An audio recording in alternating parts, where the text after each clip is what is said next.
halkani waa webiga daawo ma maqasho daawo waa webiga saddexaad ee Soomaaliya mara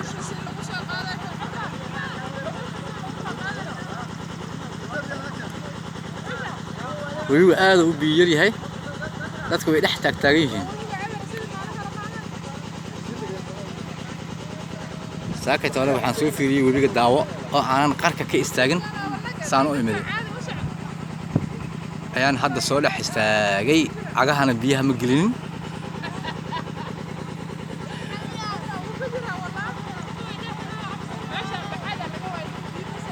waxa la soo gudbinayaa waa dhuxul dhanka kale laga keenayo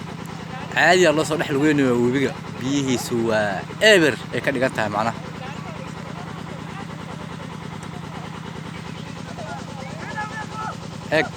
raggaas waxay soo dhurayaan waa bacaad si loogu dhiso guryaha lagu dhiso halkaan laga soo dhuraa sakeeladaas ay wataan ay webiga dhexdiisa ka soo darayaan kadib baawar lagu raraa kadib guryaha lagu dhisaa ku soo dhawow webiga daawo